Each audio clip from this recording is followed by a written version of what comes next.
अस्सलाम वालेकुम। CS601 module 143 से 148 तक इसमें हमने पढ़ना है। एरर करेक्शन के बारे में हम डिफरेंट टेक्निक्स के बारे में पढ़ रहे थे और parity check code. Parity check code ये होता है कि हम अपनी जो हमारा डाटा होता है उसमें हम एक एक्स्ट्रा बिट ऐड करते हैं इन सच अ वे कि हमारी जो टोटल नंबर ऑफ वंस होते हैं हमारे कोड वर्ड में वो इवन बन जाए। अब अगर ये है कि हमारे उस कोड वर्ड में सॉरी उस डाटा वर्ड में अगर number of ones already even है तो फिर हम उसमें एक ज़ीरो जो है वो ऐड कर देते हैं, मतलब एक एक्स्ट्रा बिट हमने ऐड करनी होती है। अगर उसमें नंबर ऑफ वंस ऑड है तो फिर एक 1 ऐड करेंगे और अगर ऑलरेडी इवन है तो फिर उसमें एक ज़ीरो ऐड कर देंगे। ओके।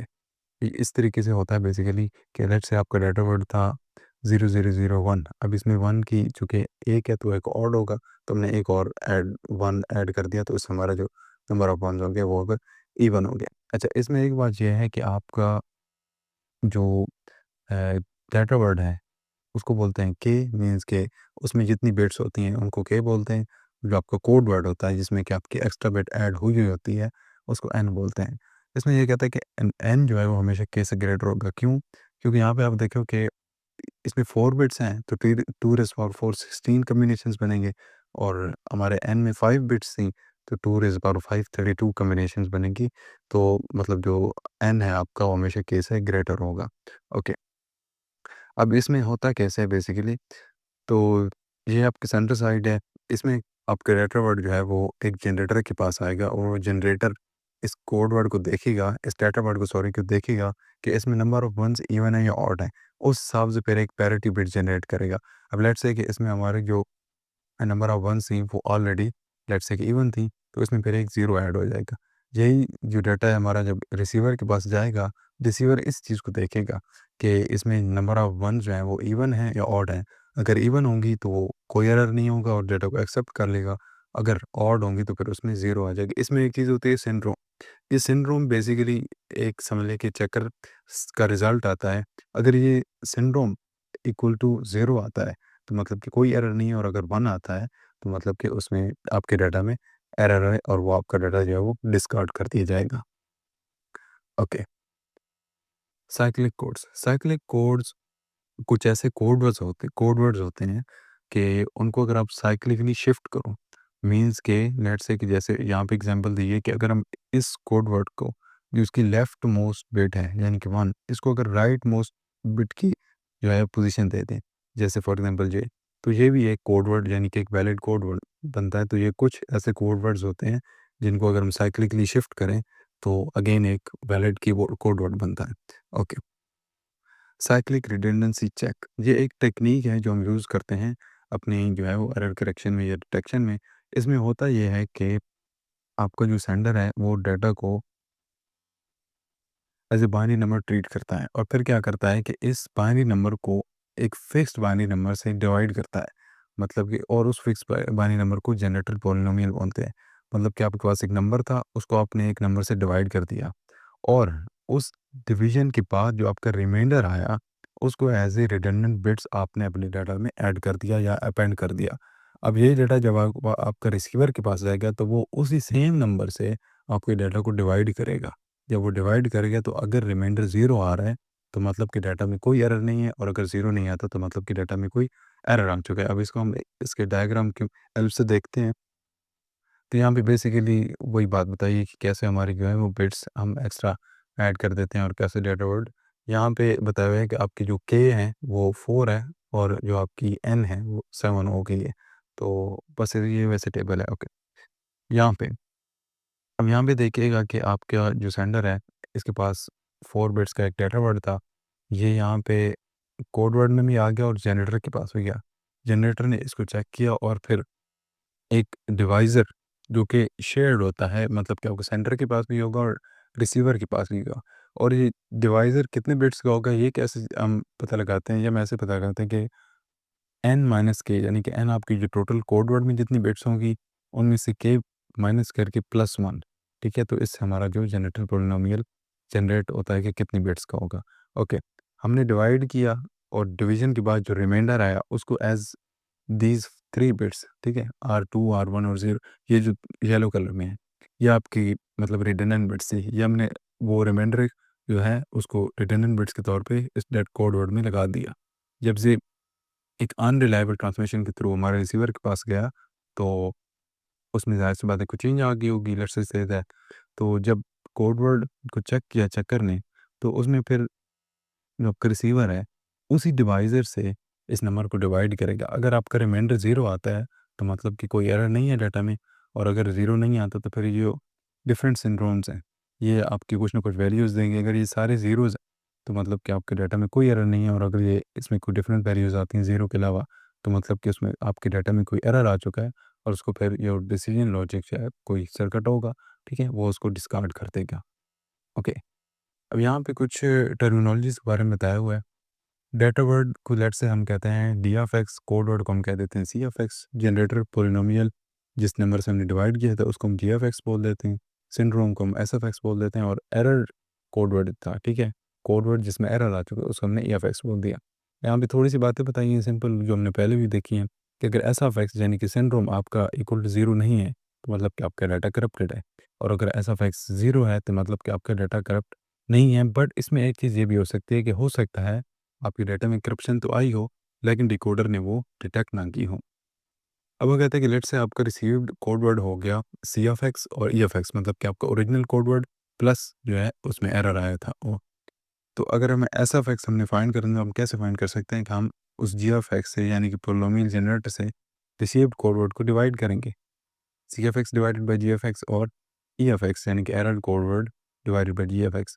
ये तो ज़ीरो आएगा ऑफ कोर्स, हमने इस चीज़ को पहले देखा था कि ओरिजिनल कोड वर्ड जब हमने डिवाइड करेंगे तो ज़ीरो आएगा, और इसकी कुछ ना कुछ फिर वैल्यू देगी, जिससे हम पता लगाएँगे कि अगर ये ज़ीरो है तो एरर नहीं है, और अगर ज़ीरो नहीं है तो फिर उसमें कोई ना कोई एरर होगा। ओके। इसके एडवांटेज क्या हैं? ये जो है आपका single bit errors, double errors, odd number of errors, बस एरर, ये जितने भी टाइप्स के एरर्स हैं, इनको डिटेक्ट करने में अच्छी परफॉर्मेंस जो है वो देता है आपको। और सीआरसी मीन्स के ईज़ी इम्प्लीमेंटेशन होती है और फास्ट इम्प्लीमेंटेशन होती है। बस इसमें और इसमें समझाने वाली कोई बात है नहीं, तो आगे चलते हैं। चेकसम। अब चेकसम क्या होता है कि आपकी जो सेंडर साइड है, उसमें आपका जो एक मैसेज होगा, अच्छा, इस चेकसम जो टेक्नीक होती है इसमें ये होता है कि आप लॉन्गर मैसेज जो हैं उनके साथ डील करते हो। मतलब इसमें कोई ऐसा नहीं कि फिक्स साइज़ ब्लॉक से हम डील कर रहे हैं। कोई भी लेंथ की मैसेज की कोई भी लेंथ हो सकती है, जितना भी बड़ा मैसेज हो उससे हम जो है इस टेक्नीक से डील कर सकते हैं। वो कहते हैं कि आपका जो डाटा है उसको हम सबसे पहले इक्वल साइज़ सेगमेंट्स में डिवाइड करते हैं, ठीक है? यूजुअली 16 बिट्स की। अब ये पैक्टराइज़ेशन से या फिक्स साइज़ ब्लॉक से ये चीज़ डिफरेंट है। ओके।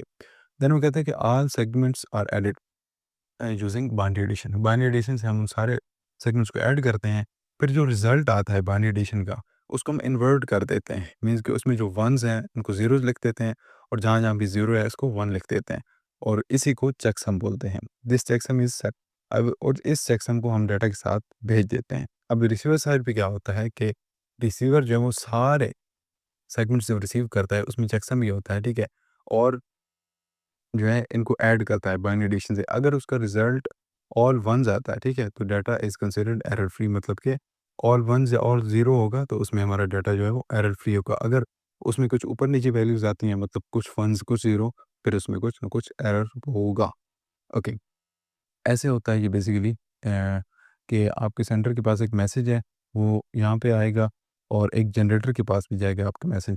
तो वो जनरेटर वो सारा प्रोसीजर जो है वो परफॉर्म करेगा कि उसको पहले सेगमेंट्स में डिवाइड करेगा, फिर उसको ऐड करेगा सारे सेगमेंट्स को, फिर उनको इन्वर्ट करेगा, फिर उस इन्वर्टेड जो रिजल्ट था जिसको चेकसम बोलते हैं वो इसमें इसके साथ भेज देगा।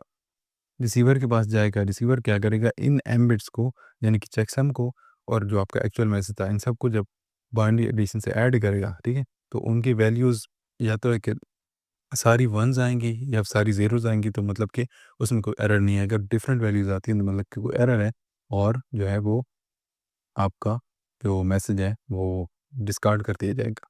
अगर उसमें सारी ज़ीरोज़ और सारी वन्स हैं, सारे ज़ीरोज़ या सारे वन्स हैं, तो आपका जो मैसेज है वो एरर फ्री है और वो रिसीवर के पास चला जाएगा। ओके। अब इसमें कॉन्सेप्ट क्या है, इसको हम एग्ज़ाम्पल से देखते हैं। यहाँ पे देखिए, लेट्स से वो कहता है कि आपने 4 नंबर भेजने हैं, सॉरी 5 नंबर जो है वो 4 बिट के नंबर भेजने हैं, और उनके साथ हमने चेकसम भी भेजने हैं, तो हम कैसे करेंगे? अब क्या होगा कि इन सब का एडिशन होगा। इन सबको एडिशन जब हमने किया तो वो नंबर आ गया 36। अब 36 क्या है कि वो 4 बिट वर्ड उसमें नहीं आता, क्योंकि 4 बिट वर्ड सिर्फ 15 से नीचे या 15 तक होते हैं।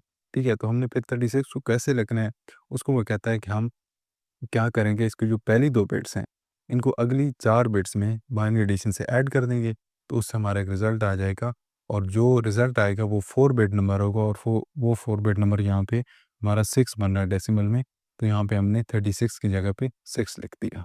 Okay, forward error correction.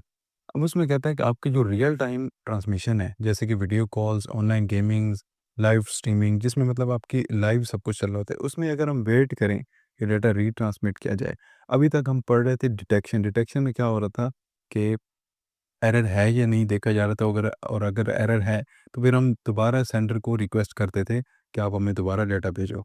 अब वो कहता है कि जो रियल टाइम ट्रांसमिशन मीडिया है उसमें आप हम ये नहीं कर सकते, उसमें हम ये करेंगे तो उसमें फिर डिलेज आ जाएंगी और हमारी इंटरप्शंस आ जाएंगी और हमारा डाटा जो है वो ऊपर नीचे हो जाएगा और सारा ख़राब हो जाएगा। तो इसमें हम क्या करते हैं कि हम दोबारा से डाटा भेजने के बजाय हम उसी को रियल टाइम में वहीं पे सेंडर साइड में ही उसको एरर को फिक्स करने की कोशिश करते हैं बाय इटसेल्फ। और इन टेक्निक्स को बोलते हैं फॉरवर्ड एरर करेक्शन। मींस के एरर डाटा को सेंडर साइड पे फिक्स करना, जिन टेक्निक से हम करते हैं उन टेक्निक्स को बोलते हैं फॉरवर्ड एरर करेक्शन। अब इसमें डिफरेंट टेक्निक्स होती हैं। सबसे पहले हैमिंग डिस्टेंस को यूज़ करना। हैमिंग डिस्टेंस को यूज़ करके हम कैसे कर सकते हैं कि हम इसमें हमिंग डिस्टेंस का फ़ॉर्मूला जो है वो थोड़ा-सा चेंज हो जाता है। कैसे चेंज होता है कि इसमें हम 2 टाइम्स टी प्लस 1 वाला हमिंग डिस्टेंस यूज़ करते हैं, और यहाँ पे टी क्या है? T is the number of errors जो हम चाहते हैं कि हम करेक्ट करें। मिसाल के तौर पे वो कहता है कि आपने 10 बिट्स जो है वो एक पैकेट है वो आपने करेक्ट करनी है, ठीक है? एक पैकेट में 10 बिट्स आपने करेक्ट करनी है, तो वो कहता है कि we need to make the minimum hamming distance 21 bits. मतलब कि आपको टोटल 21 बिट्स भेजनी पड़ेगी 10 बिट्स को करेक्ट करने के लिए। तो ये इस फ़ॉर्मूले में जब हमने टी यहाँ पे वो बिट्स होंगी जो हमने करेक्ट करनी है। तो यहाँ पे जब फ़ॉर्मूले में हमने ये वैल्यूज़ पुट की तो हमारे पास 21 आ गया। अब इसमें मसला ये है कि बिट्स जो हैं वो बहुत ज़्यादा हो जाती हैं। फॉर एग्ज़ाम्पल वो कहता है कि अगर आपने 99 बिट्स भेजनी है डाटा, तो आपको टोटल बिट्स भेजनी पड़ेंगी 255, जो कि बहुत ज़्यादा है, जिसमें से 156 सिर्फ़ आपकी रिडंडेंट बिट्स हैं। और हमने ये चीज़ पढ़ी थी कि अगर हमारी रिडंडेंट बिट्स बहुत ज़्यादा होंगी, तो हमारी बैंडविड्थ जो है वो ओवरलोड होगी, तो इसका ये नुकसान होता है। दूसरी है एक्सक्लूसिव और को यूज़ करके। इसमें ये होता है कि आपका जो टोटल डाटा के जितने भी पैकेट्स हैं, उनको एक्सक्लूसिव और से उनका एक्सक्लूसिव और ऑपरेशन किया जाता है, ठीक है? और उन सारे एक्सक्लूसिव और के ऑपरेशन का जो रिज़ल्ट होता है, उसको हम आर बोल देते हैं। और फिर इसमें से लेट्स से कि हमारा जो पीआई डाटा था, मतलब कि पैकेट था पीआई, वो अगर हमारा लॉस हो गया है, तो हम कैसे फाइंड करेंगे कि उसकी जगह पे, यानी इस रिज़ल्ट में उसकी जगह पे आर लिख देंगे, तो हमारा जो है पीआई फाइंड हो जाएगा। बेसिकली क्या होगा कि आपका ये जो आर है ये सेंडर के पास भी होगा और रिसीवर के पास भी होगा। अब रिसीवर क्या करेगा, अगर रिसीवर लेट्स से कि अगर हमारा पीआई लॉस हो गया है, तो वो पीआई मतलब कि एक साइड पे हम लिख के और फिर उस रिज़ल्ट में जहाँ पे पीआई था, वहाँ पे आर लिख देंगे। मतलब ये सारी वैल्यूज़, और फिर हमारा इससे हम जो पीआई था, लॉस डटा हुआ है, फाइंड कर सकते हैं। इन सब को चंक्स भी बोलते हैं। ये जो P1 से लेकर Pn तक, इनको चंक्स भी बोलते हैं। और इसमें क्या होता है कि आपकी जो डाटा है, n+1 चंक्स आर सेंट, मतलब आपका टोटल डाटा जो है उसमें एक चंक एक्स्ट्रा हम ऐड करके भेजते हैं। इसमें ये चीज़ होती है कि 25% एक्स्ट्रा डाटा भेजना होता है। मतलब कि अगर 4 मतलब चंक्स हैं, तो उसमें एक चंक ऑफ कोर्स ऐड होगा, जो कि 4 का उस हिसाब से 25% बनता है, तो 25% एक्स्ट्रा डाटा आपने भेजना होता है। और इसमें ये होता है कि फिर 1 आउट ऑफ 4 चंक्स, मतलब इस स्पेसिफिक केस में एक चंक जो है वो हमारा करेक्ट हो सकता है। ओके, चंक इंटरलीविंग हम ऐसे अपने डाटा को भेज इस अरेंजमेंट से डाटा को भेजते हैं कि हमारा जो है एक पूरा पैकेट लॉस होने के बजाय हर पैकेट में से कुछ थोड़े-थोड़े चंक्स जो हैं वो लॉस हो जाते हैं, फिर उनको रिकवर करना आसान हो जाता है। अब इसको हम डायग्राम से देखते हैं तो हमें समझ आ जाएगी इसकी। लेट्स से कि यहाँ पे आपके पास 5 पैकेट्स हैं डाटा के, ठीक है? और इनकी अरेंजमेंट क्या है? हॉरिज़ॉन्टल है।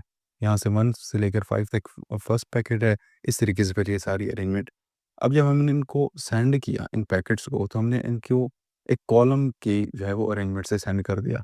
सो फॉर एग्ज़ाम्पल जो हमारा पैकेट 1 था, वो 1 से लेकर 5 तक होने की बजाय इस अरेंजमेंट में होगा, यानी कि 1 से लेकर 21 तक, इस तरीके से। इस अरेंजमेंट में सारे हमने पैकेट भेजे और लेट्स से कि हमारा जो पैकेट नंबर 3 था, वो हमारा लॉस हो गया सारे का सारा। अब जब रिसीवर ने इस डाटा को रिसीव किया, तो उसने फिर से इसको ओरिजिनल फॉर्म में, मीन्स कि हॉरिज़ॉन्टल या रोज़ की फॉर्म में अरेंज किया, तो आप देखें कि हर पैकेट में से जो तीसरे नंबर वाला चंक था, वो लॉस हो गया। और अभी हमने देखा था कि हम इस तरीके वो जो एक्सक्लूसिव और वाली टेक्निक थी, उसको यूज़ करके हम फाइंड आउट कर सकते हैं। तो इससे ये है कि हम डाटा जो है वो रिक्रिएट कर सकते हैं या रिकवर कर सकते हैं। अब ये कहते हैं कि हम अगर 2 चीज़ों को सॉरी कंबाइन कर दें, मतलब कि हैमिंग डिस्टेंस और इंटरलीविंग दोनों को। हैमिंग डिस्टेंस की एक प्रॉपर्टी ये थी कि हम सबसे पहले एन बिट पैकेट्स जो है वो क्रिएट करते हैं, जिसमें हम ये पहले से ही बता देते हैं कि हमें इतने बिट की जो है एरर करेक्शन चाहिए।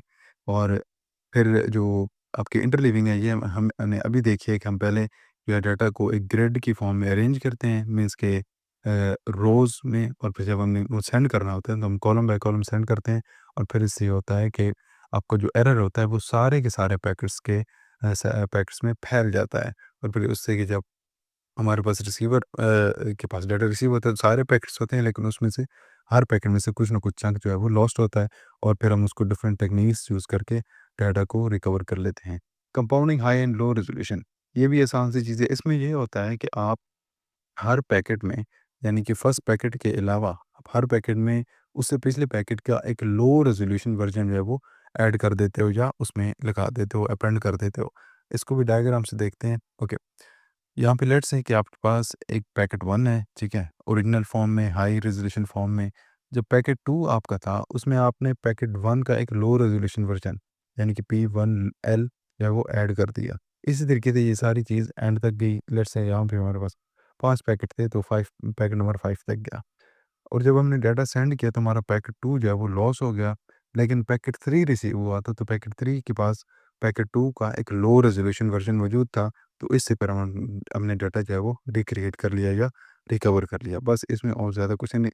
लेकिन इसमें एक पॉइंट वाली जो बात है, वो ये है कि अगर आपका आखिरी पैकेट, जो हमारे केस में पैकेट नंबर 5 है, अगर ये लॉस होता है, तो इसको फिर हम रिकवर नहीं कर सकते, क्योंकि इसका हमारे पास फिर लो रेज़ोल्यूशन वर्ज़न जो है वो मौजूद नहीं होगा। ओके। बस इसमें इतना ही था। अगर किसी भी चीज़ की समझ आए तो कमेंट्स में लाज़मी पूछा करें। ये फ़ाइल आपको डिस्क्रिप्शन में मिल जाएगी, और दैट्स इट, इसमें इतना ही था।